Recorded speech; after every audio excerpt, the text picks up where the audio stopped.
Como estão vocês? Eu espero que estejam todos bem, né? Ah, Estamos então aí retomando as nossas coronaulas. Estamos hoje na coronaula 12, né? Isso me deixa muito satisfeito, isto é, a gente tem já 6 aulas gravadas de elegia, 6 aulas de português para o latim, e espero continuar com essas nossas pílulas por mais tempo, pelo tempo que for necessário. É importante também dizer que a semana que passou e esta, e especialmente, foram semanas importantes do ponto de vista dos professores começarem a tomar consciência das estratégias que eles devem tomar, sempre tendo como um pressuposto que me parece fundamental, que é o não prejuízo a nenhum de vocês, em hipótese alguma, sob condição alguma, serem prejudicados por essa crise sanitária, que ninguém tem responsabilidade e, portanto, ninguém pode ser prejudicado, ou por uma tecnicidade, por exemplo, não poder acessar as aulas remotamente, sejam elas síncronas ou assíncronas, né? Essas como a gente faz, que vocês veem a hora que vocês querem, ou aquelas que são utilizadas outras ferramentas, né? Que são, sei lá, Google Meet, Zoom e outros que estão por aí e que determina-se por horário marcado semanalmente de uma forma mais, digamos, mais ortodoxa, né? Ninguém poderá ser prejudicado quanto a isso, né? Saiu já um comunicado do Conselho Técnico Administrativo da faculdade na semana passada, com 7 pontos importantes. Amanhã, aí logo em seguida, houve uma congregação da faculdade, que é o principal órgão colegiado da faculdade, onde você tem a representação discente, onde tem a representação funcional, representação de todas as categorias de professores, os titulares, os livres docentes e os doutores, são todos lá bem representados, é um colegiado de mais de 100 pessoas. E nessa congregação ficou resolvido que alguns pontos daquele comunicado do CTAL serão esclarecidos de uma forma mais precisa para dar segurança, fundamentalmente, a vocês e segurança a todos os professores. É óbvio que sempre há um colega ou outro que é mais afobado, mais ansioso, e tem receio de que as coisas não terminem bem. Eu quero dizer que eu estou na USP há 36 anos, né? Eu acho que eu conheço já um pouco da, da, da, da estrutura e de como a faculdade, principalmente, reage diante de crises, né? E eu quero dizer que já tivemos crises, principalmente no caso de greves, né? Greves longuíssimas, enormes, e que tudo saiu bem. Tudo foi recomposto na melhor forma possível. E, portanto, fiquem sossegados, não fiquem ansiosos, estudem, leiam, se divirtam, assistam filmes, ouçam música. Não fiquem preocupados com relação, pelo menos agora eu coloco com relação a mim, né? Vocês tenham a plena consciência de que os nossos cursos serão retomados de forma presencial e que a gente vai trabalhar conjuntamente na melhor forma de concluir o semestre. Há um boato também, uma tendência que não é a tendência majoritária entre os professores, em absoluto, é absolutamente minoritária, tanto que na congregação isso ficou claro, o semestre não será cancelado, né? Todo mundo vai ter oportunidade de terminá-lo a contento e, portanto, não será cancelado, porque isso seria uma injustiça. Primeiro, com aquelas pessoas que estão em fase terminal de curso e que precisam entrar no mercado de trabalho, desejam entrar no mercado de trabalho ou querem ingressar num mestrado, querem passar numa pós-graduação, querem ir viajar para o exterior, enfim, quer fazer alguma coisa, quer casar, sei lá o que quer fazer, alguma coisa, querem viver a vida, né? Então, essas pessoas não podem ser prejudicadas em hipótese nenhuma. A gente coloca muita gente no mercado de trabalho ao final de cada ano, né? E também a gente não pode prejudicar aqueles que querem entrar, né? Então, e não pode prejudicar aqueles que estão em curso e que estão realizando as suas tarefas de forma dentro do possível, tá? Bom, era isso que eu queria dizer inicialmente. Desculpe ter me alongado nesse meu preâmbulo. No nosso último encontro, nós estávamos continuando a tratar dos termos associados ao nome, né?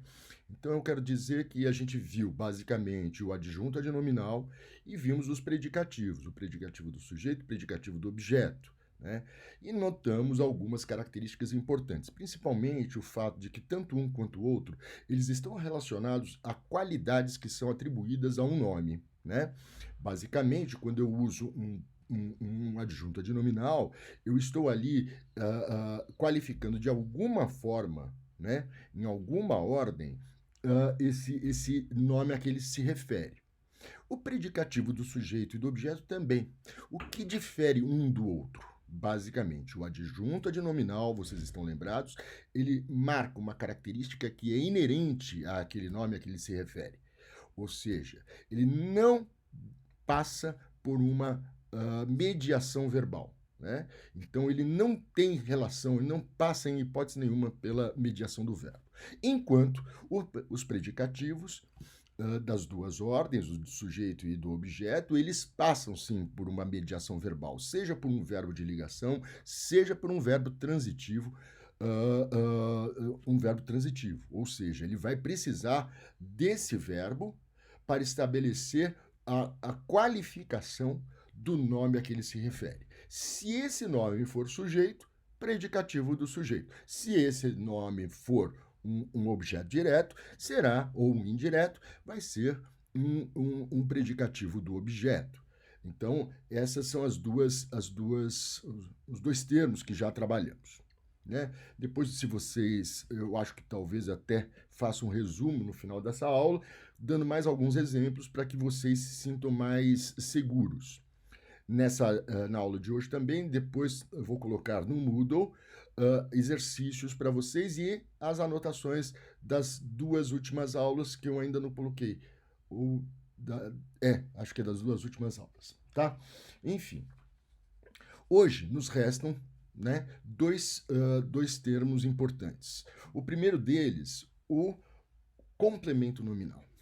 Vejam bem, o complemento nominal sempre foi causador de grandes dúvidas por parte dos alunos com quem eu me relacionei nessa minha vida profissional, né? E eu quero dizer que as pessoas confundem principalmente o complemento nominal com o adjunto adnominal, né? A gente sabe que o adjunto adnominal ele pode vir precedido de preposição quando esse adjunto adnominal é uma locução adjetiva, né? E o que acontece é que o complemento nominal, ele obrigatoriamente vem antecedido de uma preposição. Eu gostaria de fazer uma pequena analogia, né? Quando a gente fala assim, eu vou assistir às aulas com crase de português, eu estou querendo dizer que esse objeto indireto às aulas de português, ele tem esta mediação, esta ligação entre o verbo na sua transitividade por meio dessa preposição, né? Então, a transitividade indireta, ela determina a relação entre o verbo e o alvo intermediado por uma preposição. O complemento nominal é exatamente a mesma coisa, ele funciona exatamente da mesma forma, com uma pequena diferença. Ao invés da transitividade ser determinada pelo verbo, ela é determinada pelo nome, não é? Então eu vou dizer que o complemento nominal, basicamente, é o termo associado ao nome, com preposição obrigatória, e indica o alvo, o elemento sobre o qual recai a transitividade do nome. Imediado, né? Imediado por uma preposição, né? Imediado por uma preposição. E ele pode, né? E ele pode estar associado tanto ao adjetivo quanto ao substantivo, quanto ao nome, ao advérbio também. O advérbio é interessante, porque se a gente for pensar o advérbio, é uma classe de palavra interessante, porque ele, muitas vezes, ele vem relacionado na sua etimologia a um adjetivo, né? Então, é muito frequente, se eu falo comum, comumente, o comum é o adjetivo e o comumente é um advérbio, né? Rápido, rapidamente, mesma coisa. Então, a gente vai encontrar adjetivos e advérbios que precisam necessariamente de um complemento, pois o seu sentido não fica completo se não houver a especificação desse elemento que é o alvo, é o objeto, é o paciente desta transitividade nominal. Bom, vamos pensar nas primeiras, em alguns exemplos, basicamente. Eu chego e falo assim: eu tenho dúvida, né? Eu tenho dúvida. O sujeito, eu, verbo ter, um verbo transitivo direto, e temos o objeto direto, dúvida. Quando você vai falar assim, eu tenho dúvida, fora de uma situação de fala, naturalmente, porque a depender da pragmática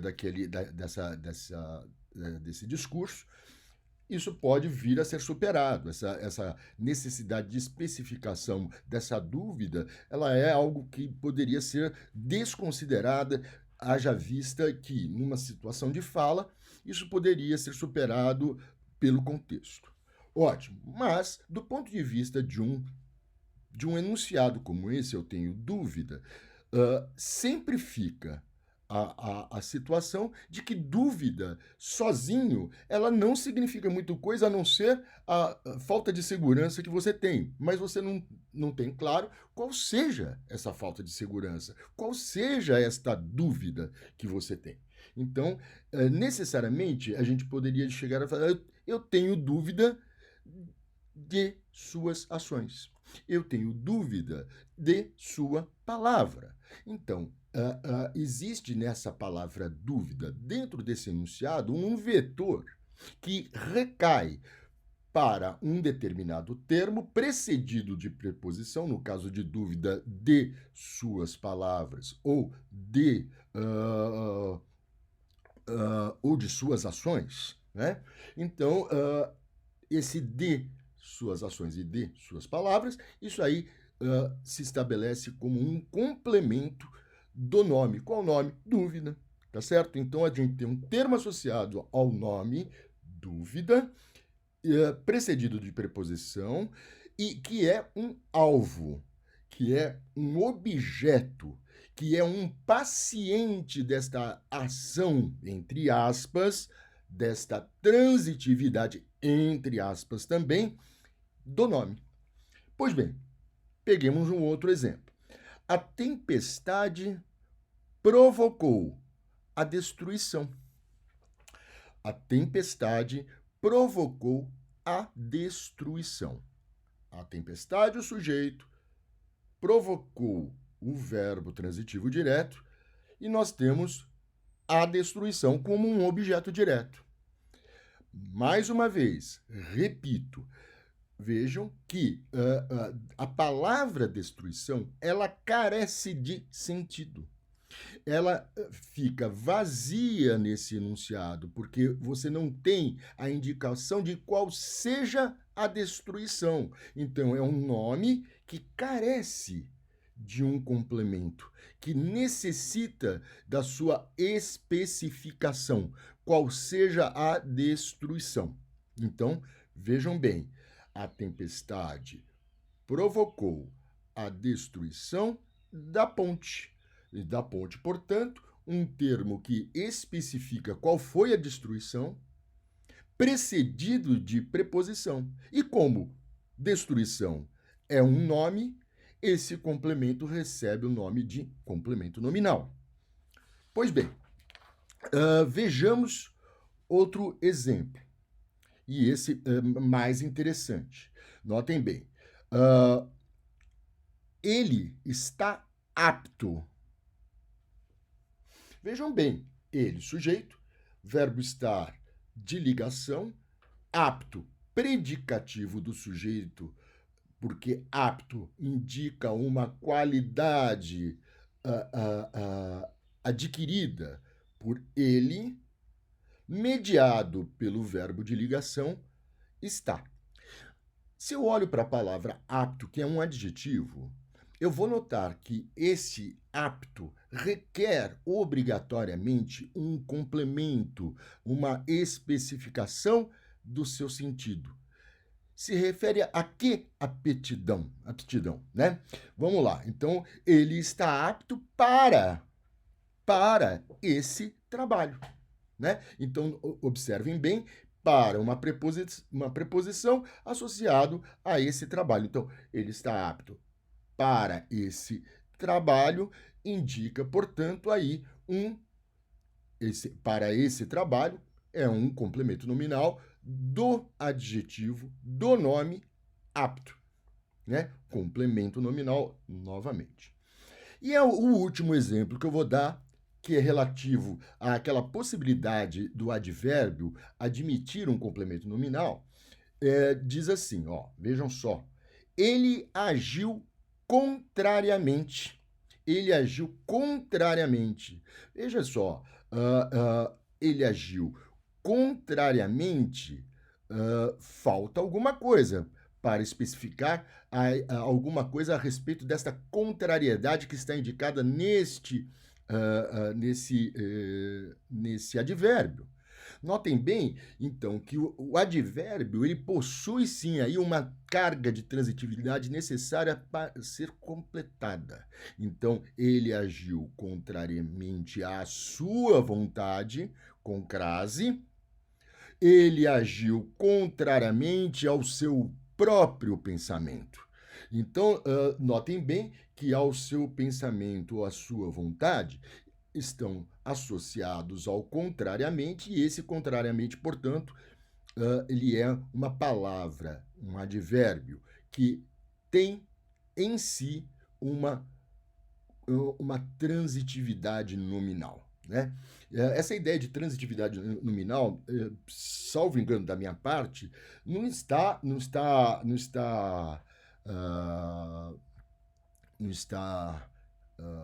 absolutamente normatizada, né? Quer dizer, isso aí é uma forma mais didática que eu encontrei para falar com vocês. Pois bem, a última coisa que eu tenho a dizer para vocês eu já dei esse exemplo pessoalmente para todos vocês em sala de aula, e eu acho um exemplo muito, muito pertinente, e é um exemplo extraído do livro do Adriano da Gama Cury, né, que eu acho fundamental.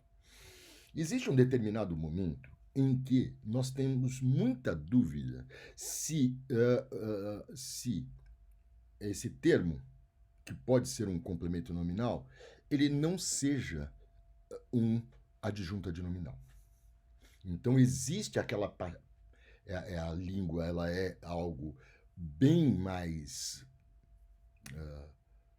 fácil de ser moldada e ela tem as suas sutilezas específicas, ela não é exata, muitas vezes, e nesse sentido é um esclarecimento importantíssimo, principalmente para aqueles que fazem grego e latim, porque isso é um dado importante no grego e no latim. Vejam só o exemplo que eu tenho aqui, que não é meu, é na verdade lá do Adriano da Gama Cury. Diz lá o Adriano da Gama Cury: a lembrança de meu pai alegrou-me. Pensemos, a lembrança de meu pai alegrou-me. Nós temos uma ambiguidade, a depender de quem seja a lembrança. Vamos pensar nisso? Se eu digo assim,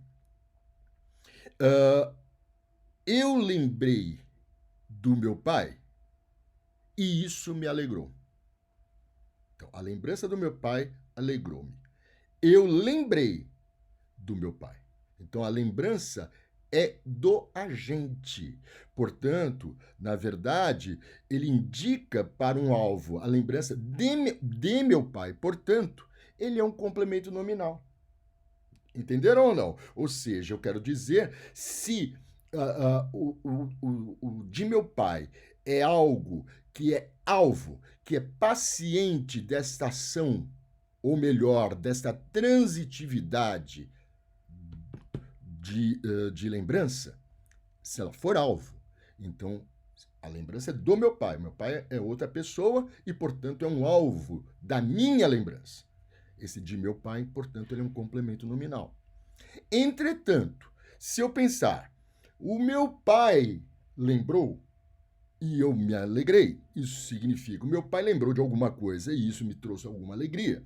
A lembrança não é mais minha, e sim é do meu pai. Então, isso aí, na verdade, a lembrança do meu pai, ele é um adjunto adnominal. Por quê? Porque ele não é alvo. Do meu pai não é alvo, e sim é agente. E se então eu tenho uma possibilidade dessa expressão ser indicação de um alvo, ela sempre será um complemento nominal. Se ela for agente, então ela será sim um adjunto adnominal. Portanto, o adjunto adnominal, ele é sempre agente e o complemento nominal é sempre paciente de uma ação. Pois bem, não sei se deu certo, mas espero que sim, né? Vamos agora tentar um outro termo associado ao nome, que é o aposto, né? O aposto que é aquilo lá que a gente sempre brincava, né? Falando assim, o aposto e o vocativo. Eles vêm entre vírgulas, então eles são tudo igual. Não tem nada a ver uma coisa com a outra, hein? Pelo amor de Deus. O aposto é uma coisa e o vocativo é outra completamente diferente. Por isso é até bom separar eles bem, né? Quando você estiver dando uma aula de português para alguém, nunca coloque o aposto perto do vocativo, que só traz confusão. Eu até hoje não entendo porque alguns manuais ou livros didáticos trazem as duas coisas juntas. Isso aí é um estrago tremendo, né? Mesmo porque vocativo é um chamamento, quer dizer, não tem nada, não está relacionado a nada, né? Quer dizer, está relacionado a uma pessoa, sim, ou a uma série de pessoas, mas ele é mais um indicador de expressividade do que qualquer outra coisa, né? Indicador de um interlocutor, enfim. O aposto não tem nada disso. O aposto é o termo associado ao nome, sem preposição, entretanto, há algumas exceções, uma exceção mais ou menos, bem certamente. Ele vem sempre entre vírgulas, né? Na maior parte das vezes, vejam só que as coisas não são tão simples. E se houver preposição, é justamente quando ele não tem vírgulas. E ele tem a função não de qualificar, mas de identificar ou esclarecer o nome a que ele se refere. Eu fico pensando naquele poema, né? Do Camões, naquele soneto, né? 7 anos de pastor, Jacó servia Labão, pai de Raquel, serrana bela. Repito, 7 anos de pastor, Jacó servia Labão, pai de Raquel, serrana bela. Então eu tenho aí dois apostos, né? Quer dizer, olha lá, você tem pai de Raquel, é aposto de Labão. Então ele está esclarecendo e, melhor, identificando quem seja, né? Labão é o pai de Raquel. E quem é Raquel? Serrana bela, uma bela serrana. Perfeito. Nós temos aí dois apostos. Eu quero dizer que é uma coisa muito importante que vocês vão ter que guardar, principalmente quando a gente estiver vendo as orações adjetivas, né? Que o aposto ele tem uma proximidade muito, muito interessante com relação à adjunta adnominal, né? Mas ele tem uma grande diferença. Ele tem uma grande diferença. A base do aposto, ela é sempre substantiva. Pai de Raquel. Serrana bela. Ainda que serrana seja um adjetivo, ela está aí funcionando por derivação imprópria e ela passa a ser substantivada por bela, né? Ou seja, eu estou substantivando, aplicando um adjetivo sobre outro, né? Então, eu transformo aquele adjetivo serrana num substantivo. Serrana bela, portanto, é uma expressão de base, digamos, de base substantivo, da mesma forma que pai de Raquel, porque pai não tem problema nenhum, ele é absolutamente substantivo. Pois bem, vamos a um outro exemplo. Para o homem se ver, são necessárias 3 coisas. 2 pontos. Olhos, espelho e luz. Repito, para o homem se ver, são necessárias 3 coisas. A saber, 2 pontos, então. Olhos, espelho e luz. Essas 3 palavras são palavras que esclarecem quais são essas 3 coisas. Então, é um aposto relativamente a essa expressão 3 coisas. Ela está esclarecendo quais sejam, né? Então, eu tenho aí o aposto. Vamos ver mais um exemplo. Mais alguns exemplos, basicamente, mais 3. Né? Um beijo, um carinho, um olhar, tudo vale no amor. Tudo, ele está resumindo essas 3 coisas. Um beijo, um carinho, um olhar, vírgula, tudo, vírgula, vale no amor. Esse tudo, portanto, ele é um aposto que, de certa forma, resume, ele unifica esses 3 elementos que estão enunciados antes dele, né? Tuas faces, rosada aurora, me comovem.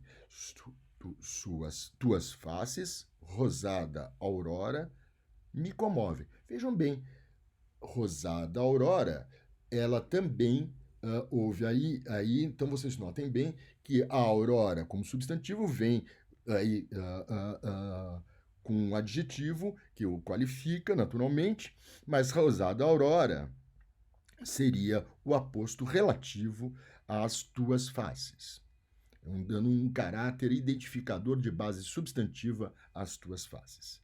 E, por fim, o aposto que não tem vírgula e que não tem e que tem preposição, ou seja, ele é a exceção da exceção, tá certo? A cidade do Rio de Janeiro é considerada maravilhosa. Vejam bem, a cidade do Rio de Janeiro, ele esclarece qual é a cidade, não é isso? Então, do Rio de Janeiro, e Rio de Janeiro é uma base substantiva, portanto, associado à cidade, esclarecendo qual seja a cidade.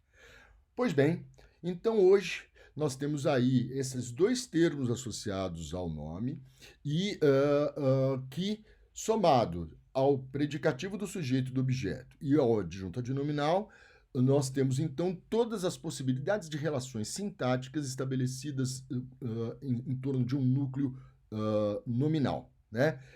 Ou seja, um núcleo que é um nome e que você tem diversas possibilidades de associar termos a este nome, mantendo relações de sentido que sejam específicas. Então, resumindo, nós teremos lá que o adjunto adnominal é aquele termo que qualifica o nome sem a mediação do verbo, mantendo uma relação, indicando uma qualidade que é inerente a esse nome, sem a mediação verbal, e vimos também que ele tem uma outra característica, que é o fato dele ser obrigatoriamente agente. Ok? Adjunto adnominal. Nós vimos que o adjunto adnominal pode ser exercido por uma série de categorias gramaticais. Artigos, pronomes adjetivos, isto é, os possessivos, os demonstrativos, os indefinidos, enfim. Uma grande ordem, ele só não pode ser um pronome substantivo. Vejam só, pode ser também pelos artigos, pelos pronomes, enfim, por adjetivos, por locuções adjetivas e assim por diante. Vimos o predicativo do sujeito, que é aquela qualidade que é adquirida e que é mediada pelo verbo, né? Ou seja, que pode ser um verbo de ligação ou pode ser um verbo transitivo. Não tem problema nenhum se é indireto ou direto, né? Esses verbos, se essa qualidade recai sobre um objeto, seja ele direto ou indireto, então você tem um predicativo do objeto. Se essa qualidade recai sobre o sujeito, ele é predicativo do sujeito. Quando você tem o verbo de ligação, ele é sempre predicativo do sujeito. Isso é fato, tá? Depois vimos o complemento nominal na aula de hoje. O complemento nominal, como vimos, ele é um termo associado ao nome, sempre precedido de preposição. É necessário que haja uma ideia de incompletude nesse nome a que ele se refere. Ou seja, esse nome ele é carente de sentido completo. E, portanto, ele necessita desse alvo, desse paciente, mediado por essa preposição, que lhe dá sentido completo, né? Complemento nominal. Vimos também que ele é sempre objetivo, isto é, ele sempre aponta para um alvo, ele é sempre paciente e, portanto, difere do adjunto adnominal, que é sempre agente. E, por fim, vimos o aposto, que é aquele termo que esclarece ou identifica ou resume o termo a que ele se refere. Sua base é sempre substantiva e, portanto, difere do adjunto adnominal, justamente por lá nós temos uma base tipicamente adjetiva, né? Isso, ao fim e ao cabo, vocês vão ver proximamente nas orações adjetivas. As orações adjetivas são aquelas que exercem uma função sintática de adjunto adnominal, né? E as orações substantivas apositivas, elas são de base substantiva, portanto, difere uma da outra justamente por essas características, mas isso é coisa do futuro, tá? Hoje, como eu já disse, eu vou me empenhar em colocar esta aula por escrito e também gravada no Moodle, tá certo? E uma coisa tem me preocupado. Eu tenho notado um certo arrefecimento da assistência das aulas. Eu tenho notado também que muito poucas pessoas, muitos meninos, muitas meninas, meus queridos alunos, alguns não têm assistido. Não estou cobrando nada. Eu fico só triste, não sabendo se isso que eu estou fazendo não serve para absolutamente nada ou se tem alguma serventia.